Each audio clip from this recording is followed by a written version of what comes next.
Well, first of all, this is the first of its kind. I don't think we've had a summit like this with any other country. And obviously, the outcomes cannot be thought of immediately upon the summit happening. So there are long-term outcomes which will happen, but we have to lay the foundation for that. At the moment, I think the takeaways are that we found a level of enthusiasm and commitment on both sides. The industry and academia had a very useful dialogue with each other. And the team is coming now from the United States of America, from the State Department, which will be looking at what thematic areas we should collaborate in and what we can have in place by next year, before the presidential election, so that we can actually forge some alliances before that date and look at the roadmap of the future. So the takeaway is that the work has already begun. Yes, it is an annual event, and we'll be setting some kind of a platform. It may be a portfolio or maybe another kind of platform at the Indian end, because we want to organize this in a way that we get outcomes as quickly as possible.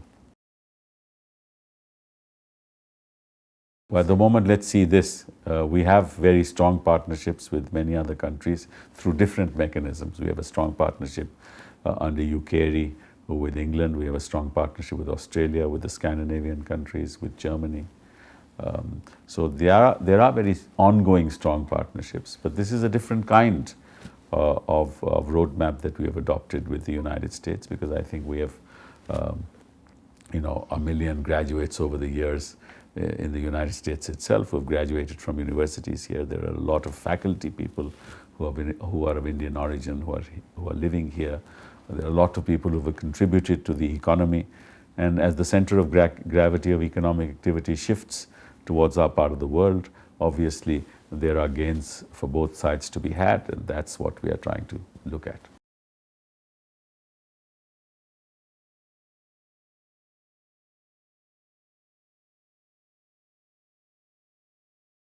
Well, we are two of the largest democracies in the world, and with our levels of diversity, multi-ethnicity,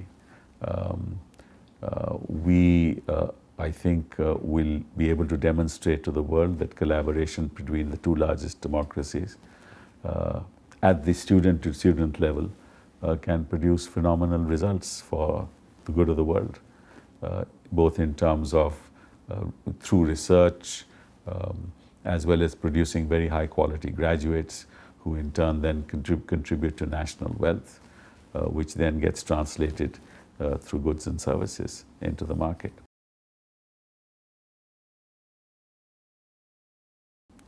Well, I can't predicate as to what the role of foreign universities is going to be. What we are trying to do is serve certain objectives from the Indian standpoint. And those are that we want, one, very high quality institutions to come to India. That's number one. We don't want fly-by-night operators. We don't want the kind of Tri-Valley situation to happen in India. Number two, we need committed players in India, people who have institutions who have served the United States for not less than 20 years. So that's the other thing. Number three, we need investment at various levels. Multi-layered investment is what we want, both in the area of research, the area of higher education, undergraduate education, as well as skills. So these are multi-layered collaborations that we are looking at. We're talking about community colleges. In fact, one of the immediate outcomes was that IIT Mumbai was willing to collaborate with some institution at this end. And there'd be a community college set up here, and we'd be educating children in mathematics at the other end. So that was an instant collaboration. Some of the other institutions decided to set up a minimum of 10 community colleges as we go ahead. So there's tremendous enthusiasm there. Research institutions are already collaborating with India, but we want to rev that up. And of course, there is the issue of bringing other institutions, whether standalone or through other arrangements, to collaborate with institutions in India for improving quality and, of course, ensuring that we get the best practices from this system and embrace and adopt it in a way that serves the Indian community.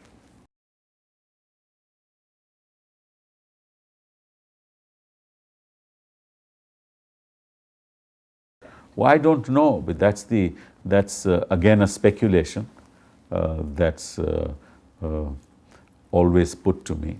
But those American institutions or institutions from outside of India who are operating in India are not charging American fees, even at this point in time. There is the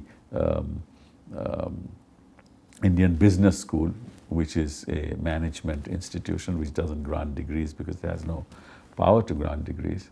But it's not charging American fees, though most of the faculty has come from the United States of America.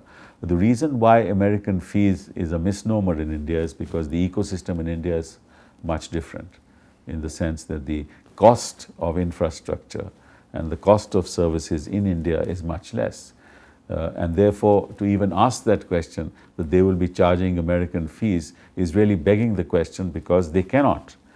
They charge the kind of fees they charge at this end because of the high cost of faculty, the high cost of infrastructure, the high cost of services, which is not given in India. So, and of course, all of them understand that if they were to charge those kind of fees, they'll not get the student community, apart from the opposition that they will get from the political class. So I think they understand that, and whoever is functioning in India even now, because there is 100% FDI in India, is not charging the kind of fees that you're talking about. So I don't think that's an issue.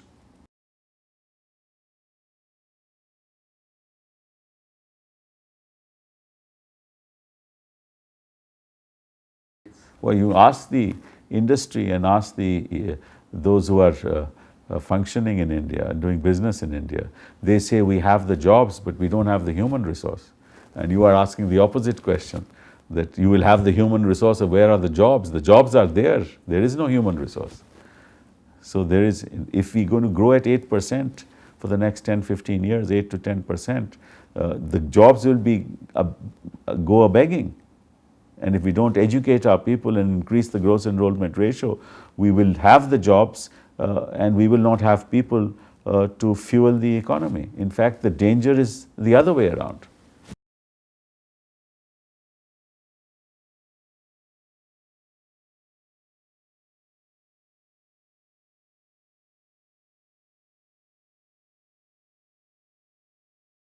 Well, that's precisely why the Right to Education Bill has been passed. And there are roadmaps within the bill itself. People who are running elementary institutions will have to comply with the infrastructure requirements and other requirements prescribed in the Act itself, in terms of qualifications of teachers, in terms of infrastructure, in terms of pupil-teacher ratio and other attributes of a quality institution.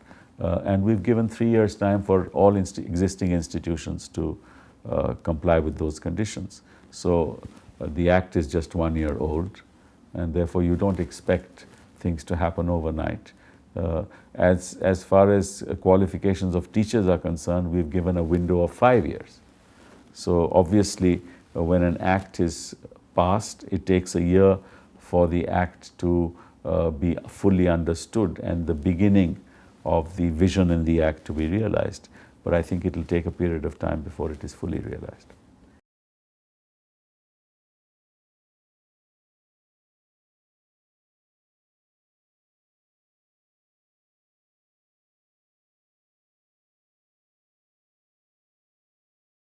Well, that's right. That's not an issue at all, because the bandwidth will be there.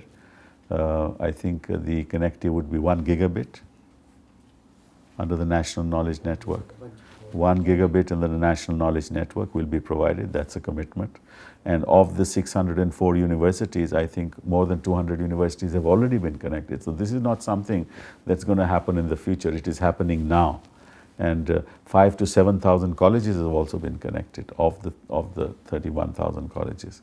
So these things are happening already as we talk. So this is all work in progress, and we intend to complete it as soon as possible, but hopefully in the next 2 years.